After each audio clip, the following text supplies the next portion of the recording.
And I want to go back to what you said about the South Side started having infighting and started to beef between themselves. Can you tell me more about that and what led to that?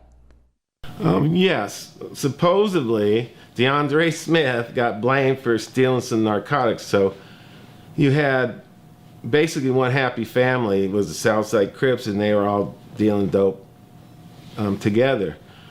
So once DeAndre Smith supposedly got accused of stealing narcotics, a feud started between the Burris crew, that's the run that's the group that Keefe D ran. They were called the Burris crew because they all stayed on Burris Street in Compton.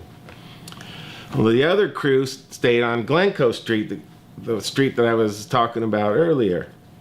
So they were called the Glencoe crew. So we had shootings going back and forth. We had a couple of murders, and it had basically an internal feud that started basically over DeAndre Smith stealing narcotics, supposedly from the other side over there. So.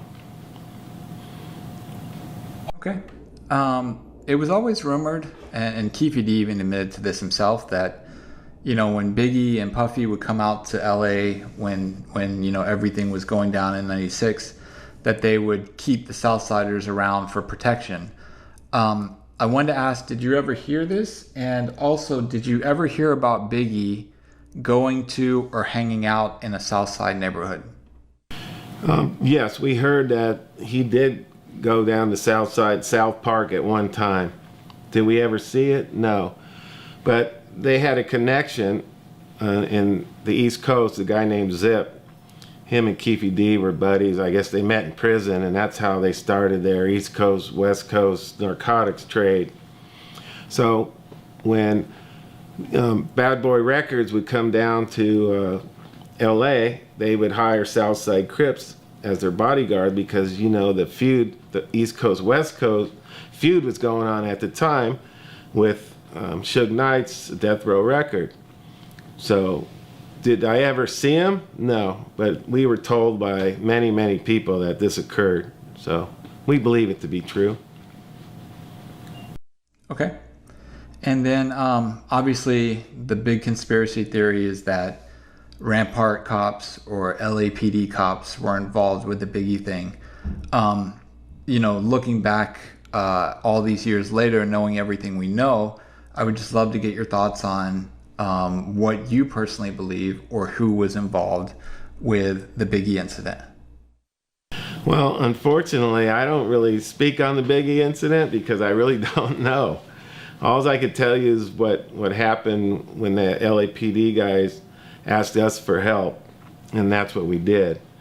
But that's the whole nother investigation that I don't get involved with, and I couldn't even tell you where Rampart Division is. We didn't know any cops from Rampart Division. So unfortunately, I wish I could tell you a little more on that. I mean, I heard things about who did what and that, but I really don't like commenting on it because I really don't know. So I don't like talking about stuff I really don't know about. Yeah, that's definitely fair. I know Reggie gets a lot of slack because people believe that Rampart cops worked at Death Row and worked for Reggie. I just wanted to get your thoughts because I know the people in question, or at least one of them, ended up turning on or turning in about 80 fellow officers that he did illegal activities with. And to my knowledge, he's never once mentioned Death Row Records or Reggie Wright Sr. or Reggie Wright Jr. But I know that's something that a lot of conspiracy theories online, a lot of conspiracy theorists like to throw around about, these infamous officers, David Mack and Rafael Perez. Yeah, I mean, to me, that's all BS. It's all rumor.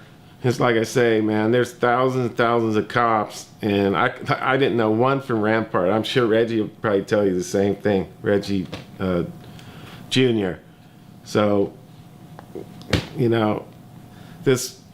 I really, like I said, I really don't like talking about it. Let the conspiracy theorists do what they do.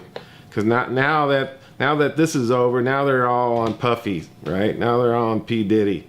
that's where all the conspiracies go, right? So it's like they have to have something. So I'm just trying to let that go.